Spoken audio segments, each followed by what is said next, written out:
Amin Rais ancam bikin Solo kerusuhan. Prabowo kok diem? Menhan pengecut nih. Pak Jokowi, sikat Pak tua ini berbahaya. Kemudian saudara kita Joko Widodo, ya. Ini orang Solo yang mula-mula seperti memberikan harapan, ya. Tapi lama-lama menjadi makin mendung, makin gelap, dan mungkin memang perlu dilengserkan. Ya. Jadi itu harus ditanggapi sebagai sikap dari orang yang sedang melakukan pertarungan politik, kekhawatiran. Yang kita hadapi ini kan, kecil. Yang kita hadapi ini kan, kecil. Ya. Tetapi menurut saya ya agak berlebihan ya.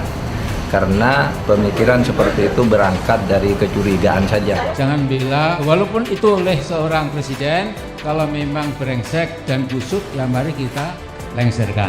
Ya. Coba deh lihat hasil survei.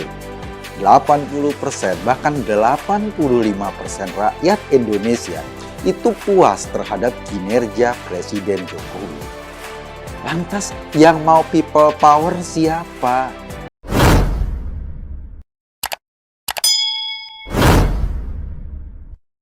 Ya, Amin Rais sempat merekam sebuah video di mana dia akan mengacak-ngacak Solo dan menggunakan people power katanya.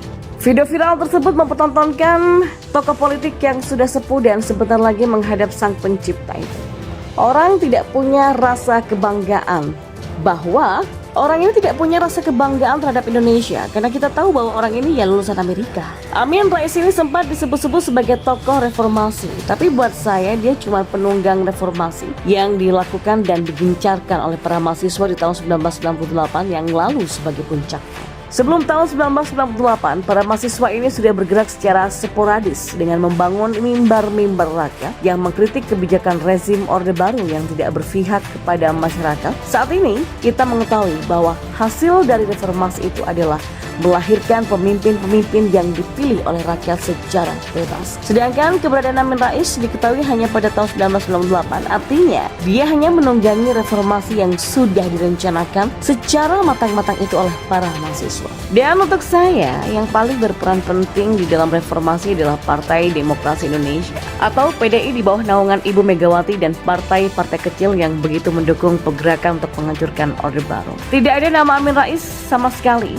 Dan dia hanyalah pecundang yang sudah ditakdirkan untuk jadi gelandangan politik oleh Gus Dur saat ini. Orang ini adalah orang yang saat ini dan beberapa tahun silam pernah mengancam untuk mendiskreditkan Kepolisian Republik Indonesia dengan sebutan PKI. Videonya sempat viral saat demonstrasi para pendukung Prabowo yang gak rela kalah. Sekarang dia lagi viral lagi tuh, mau mengacak-ngacak Solo untuk melakukan people power dan katanya sih mau mengerahkan umat untuk melakukan tindakan yang katanya suci menurut agama mereka. Buat saya ini adalah satu hal yang konyol banget dan tidak masuk akal karena orang tua ini sebenarnya hanya mengutarakan kekecewaannya saja. Tidak terjadi apa-apa selama puluhan tahun kemarin ini sampai saat ini. Tapi yang lebih parahnya adalah Prabowo yang diam saja padahal dia adalah Menteri Pertahanan Republik Indonesia di bawah Presiden Jokowi. Prabowo sebagai Menteri Pertahanan hanya diam-diam saja dan main-main di kursinya. Mungkin sama dengan Bobby the Chat ya. Dia berani berkoar-koar untuk mengusahakan perdamaian Rusia, Ukraina.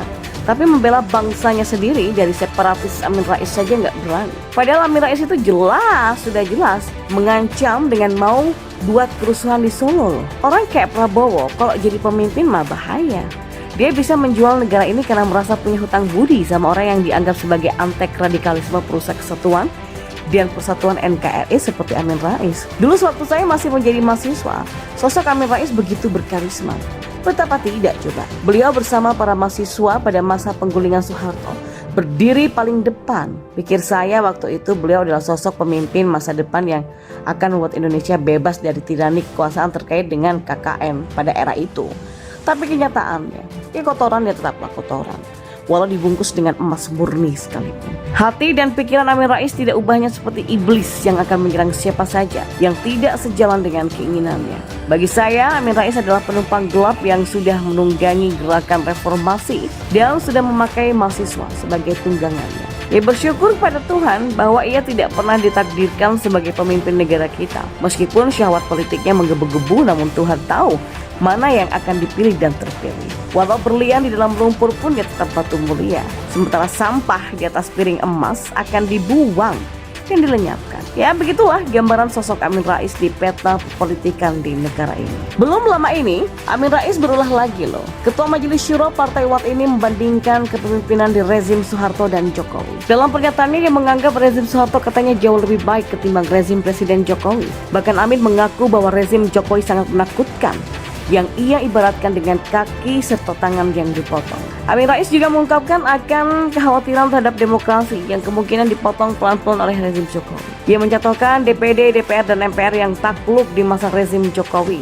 pun dengan ketua-ketua lembaga tinggi serta TNI dan Polri yang manut dan takluk kepada istana. Kita maklum aja, Amin ini sudah pikun akut sehingga otak dan mulut tidak ada sinkronisasi. Dia lupa bahwa rezim Soeharto justru menguasai parlemen, para ketua institusi, serta TNI dan juga Polri.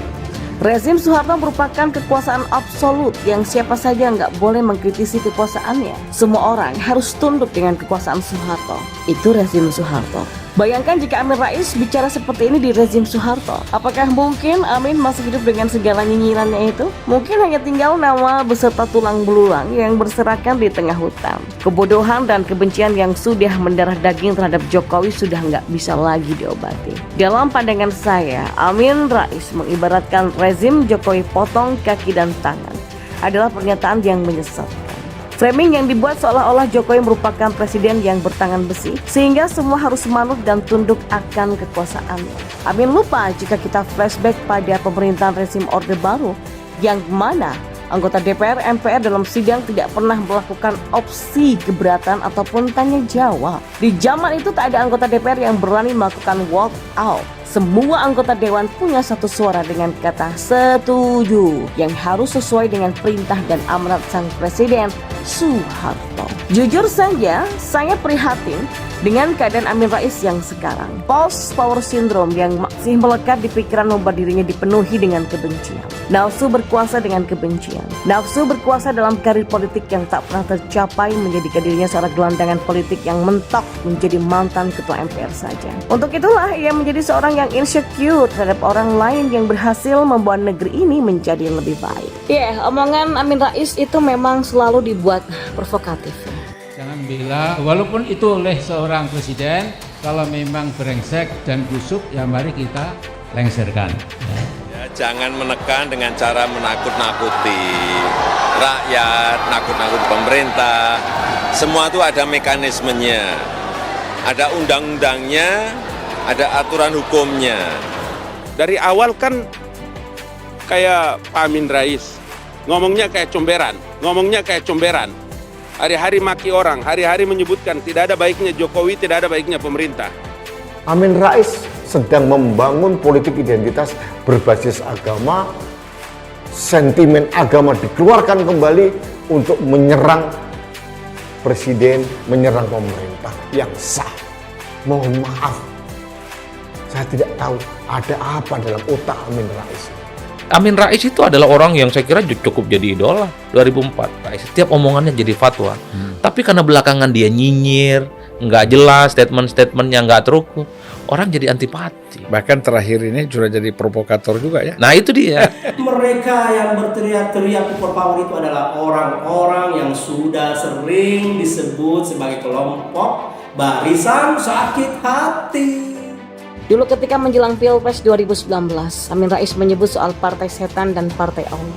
Bahwa partai-partai politik di tanah air terdiri dari dua kutub, yakni partai setan dan partai Allah. Menurut Amin Rais, PAN, PKS, dan Gerindra itu termasuk dalam partainya Allah yang membela agama Allah. Sedangkan orang-orang yang anti Tuhan otomatis bergabung dalam partai besar, yaitu partai setan. Apakah dengan demikian Amin Rais bisa memenangkan jagoannya di Pilpres tahun 2019 lalu? Kan enggak. Usai Pilpres 2019 itu, ketika Prabowo akhirnya bergabung dengan pemerintahan Presiden Jokowi, Amin Rais juga nggak jadi apa-apa. Sehingga banyak yang menyebut Amin Rais sebagai gelandangan politik. Tapi sekarang kan Amin Rais udah punya partai sendiri, namanya Partai Umat. Partai yang sesuai dengan keinginannya Amin Rais setelah keluar dari partainya dulu, yaitu PAN. Partai yang dengan belak-belakan mengusung politik identitas, dan Partai Umat sekarang ini posisinya juga termasuk partai yang mendukung pencapresan Anies Baswedan. Capres yang merupakan antitesa Presiden Jokowi. Udah pas dong ya? Boleh dibilang tuh Amin Rais sudah berada di posisi yang dia inginkan. Namun yang saya nggak paham itu kenapa Amin Rais nggak nyalek dari Partai Umat ya? Kalau emang mau bersuara lantang agar didengar oleh publik, kan lebih enak kalau Amin Rais ini jadi anggota legislatif. Lebih jelas perannya, lebih banyak akses ke pemerintah dan kepada rakyat. Apakah Amin Rais ini takut kalah ya? Takut malu seandainya nggak lolos dalam pemilu terus disebut sebagai caleg yang gagal? Atau Amin Rais sebenarnya tahu bahwa walaupun kerap bersuara lantang mengatasnamakan rakyat, menentang pemerintahan Presiden Jokowi, tapi Amin Rais sebenarnya sadar bahwa nggak banyak orang yang mendukung dia.